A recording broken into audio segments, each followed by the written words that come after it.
हमने 2022 के विधानसभा के चुनाव में आदरणीय प्रधानमंत्री नरेंद्र मोदी जी के नेतृत्व में हम इस चुनाव में गए थे और देवभूमि उत्तराखंड की जनता के सामने हमने अपना ये संकल्प रखा था, ये हमने वायदा किया था कि हम नई सरकार के गठित होते ही सबसे पहले हम यूसीसी लाने के लिए काम करेंगे।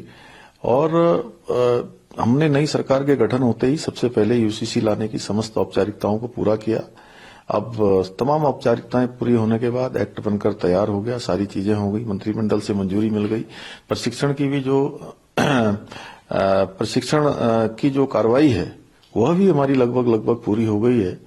और एक समरस भारत बनाने में जो हमारे प्रधानमंत्री जी आज अपने को लगा रहे हैं, एक पल रुके बिना थके बिना, और देश के अंदर जो भी हमारी पार्टी के संकल्प थे, 3 प्रमुख संकल्पों में एक कश्मीर में धारा 370 का समाप्त होना, आदरणीय प्रधानमंत्री जी के नेतृत्व में धारा 370 समाप्त हुई, ऐतिहासिक काम हुआ।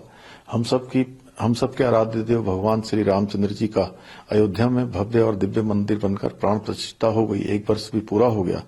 और जो प्रधानमंत्री जी का संकल्प है कि भारत एक समरस भारत बने, भारत दुनिया का सिरमौर भारत बने, उसमें एक आहुति उत्तराखंड के लोगों की भी है कि उत्तराखंड ने हिंदुस्तान की आजादी के बाद पहला राज्य होने का गौरव देवभूमि उत्तराखंड को मिल गया है कि हम सभी के लिए किसी का लिंग का भेद नहीं होगा, किसी जाति का नहीं होगा, किसी पंथ का नहीं होगा, किसी समुदाय का नहीं होगा, और हम सबके लिए एक समान कानून जो भारत के संविधान के अनुच्छेद 44 में जिसका प्रावधान है उसको हम यहाँ 27 जनवरी 2025 में लागू करने जा रहे हैं।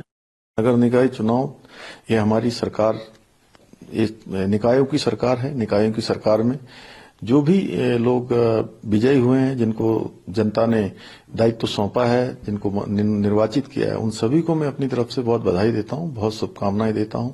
अब सभी की जिम्मेदारी है कि अब वो अपने स्थानों पर निकायों को अच्छा बनाएं, स्वच्छ बनाएं, साफ बनाएं।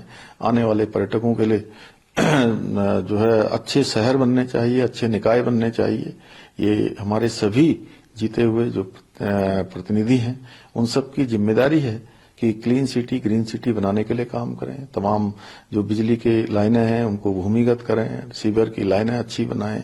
हर प्रकार से जो आज नवाचार है उस नवाचार को अपने अपने निकायों में अपनाएं। सरकार पूरी तरह से सबको एक तरह से सहयोग करेगी हर दृष्टि से, क्योंकि पूरा उत्तराखंड हमारे लिए समेकित रूप से हमें विकास करना है। मैं इस पूरी प्रक्रिया में जो पार्टी विभिन्न राजनीतिक दलों के लोग थे उन सबको भी धन्यवाद करता हूं, उन सबको भी शुभकामनाएं देता हूं। और साथ में निर्वाचन आयोग को, जिन्होंने शांतिपूर्ण तरीके से इस मतदान को संपन्न कराया है, और इस मतदान प्रक्रिया में पूरा जो 1 माह से भी ज्यादा समय तक चली है, उस प्रक्रिया में जिन लोगों ने भी अपना योगदान दिया है, सब ये हमारे कार्मिक हैं, विभिन्न विभागों के हमारे अधिकारीगण, कर्मचारीगण और सुरक्षा बलों के लोग, हमारी पुलिस के लोग, मैं सबका धन्यवाद करता हूं। और हम सब मिलकर उत्तराखंड को हिंदुस्तान का श्रेष्ठ राज्य बनाने के लिए काम करेंगे। और आदरणीय प्रधानमंत्री जी का जो बाबा केदार की भूमि से निकले हुए उनके मुंह से शब्द थे कि 21वीं सदी का ये तीसरा दशक उत्तराखंड का दशक होगा।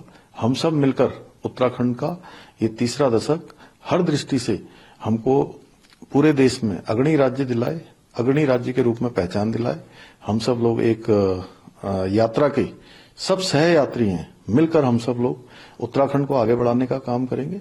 हमारे राजनीतिक दल अलग अलग हो सकते हैं, लेकिन हमारी प्रतिबद्धता हमारे राज्य को हिंदुस्तान के श्रेष्ठ राज्यों में पहुंचाने की होनी चाहिए, और उसमें सबका साथ रहेगा तो हम तेजी से आगे बढ़ेंगे। मेरी सबको बहुत शुभकामनाएं।